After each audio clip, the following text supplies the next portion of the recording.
customer service is the secret sauce to any business.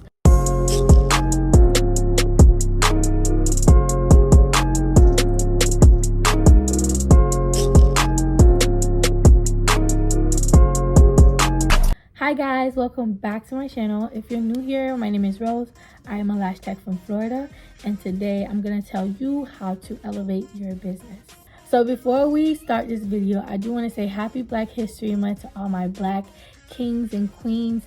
It is so amazing to see Black women and Black men make millions. We are making millions of dollars by doing actual things that we enjoy and that we're talented at.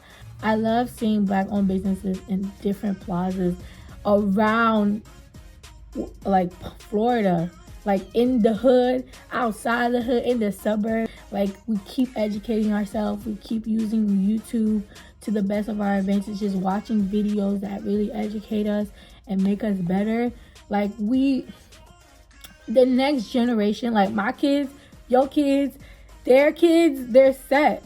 I know for myself, I wouldn't be where I am today if it wasn't for another Black woman. So happy Black History Month. This video is mainly for anybody who is just coming into a suite or their first time purchasing a suite. They're still working from home as a lash tech. So anybody who's making that transition to where they're like, now you're taking this serious, this is what you want to do. Also, these tips are going to be very simple. They're all free. Okay, so tip number 1 is to be on time. Now, I know that this may be like, of course you gotta be on time, but a lot of people just don't be on time. You wouldn't want anybody disrespecting your time, especially if you have a lot of policies about them disrespecting your time. Things you could do is just to be there 30 minutes before your client's scheduled appointment so that you can have time to clean up, and there's no space for emergencies. Like, you can't be in a car accident if you're already there. Like, we need to respect people's time. Okay, so tip number 2 is going to be to prioritize customer service. So these are some things that I've learned and I've implemented into my process so that I can provide customer service in the most efficient way.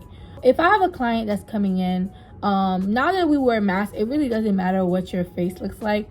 So it's all about how you sound. So it's all about your tone. So I would suggest that you come up with at least 3 to 5 lines to say to your clients when they walk in through the door. So for example, I'll say, "Hello, Jessica." What this does, it confirms who this is. And usually they'll say, "Yes, I have an appointment at 4 o'clock. I think when you start like that, it gives like a level of professionalism because it tells you that you know who this client is. And so the next thing I would say is, yes, would you like to use the restroom before you start? Or if they come like very early for their appointment, I would tell them, "Okay, give me a second. I'll be right with you." I have walked in to some appointments and they just say, "Hey, sit down and I'll be right with you." Or just like they didn't know my name. And I don't know, maybe that's just me. Another way to prioritize customer service is to just check on the clients during the whole appointment. So like, you know, from time to time, maybe like twice during your appointment, make it a habit to be like, "Hey, how's it going?" Or "How you doing there?" Since this is your first encounter, no matter who it is, you just want them to have like a professional beginning so that they know that you have a professional setting. Tip number 3 is to really focus on your presentation, especially if they don't know you, they just know your work. So not everybody is a friend of a friend who knew a friend that heard of you. Like, some people are strangers. So you want to give off the best impression, especially to a new customer, because that will help you retain that customer. I remember one girl, she and this was when I was working at Amazing Lash Studio. We had a lot of upscale clientele, and I remember the girl said to me, "You have to look like them. If you want them to tip you, you want to attract, you want them to keep booking with you, you have to look like them."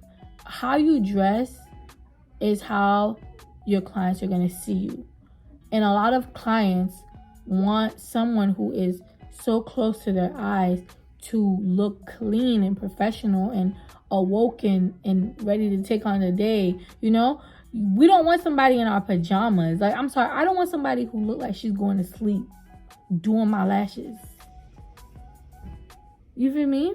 Especially if you have like a theme or like a color scheme, like kind of incorporate that into how you look so that, you know, it's just nice. It's professional. Tip number 4 is going to be to really focus on your clientele. And that's a process that you do when you are going through your business plan. And it's called target audience. So being very specific on who my clientele was really helped me in knowing how to attract them. For example, I know what color scheme to use, what to say to them, how to approach them, the way I present myself, the way I present a new service or a new promotion or a new product. It just helped me to articulate certain things in a language that's more comfortable with them hearing. Also, with doing that, it really like took out a lot of people who I necessarily didn't want to do their lashes. Like, they were either like way too picky for me or way too problematic when it came to pricing. When I started standing firm on, hey, this is who I want to attract, these are the people I want to come into my business, it really changed the game for me. Like, customer service is the secret sauce to any business. If you don't have a good customer service, your clients are not going to come back. Sorry. Thank you so much for watching this video. I hope it helped you, and I hope that you can learn from these simple tips. Don't forget to like, comment, and subscribe, and I will see you when the sun rises. Bye.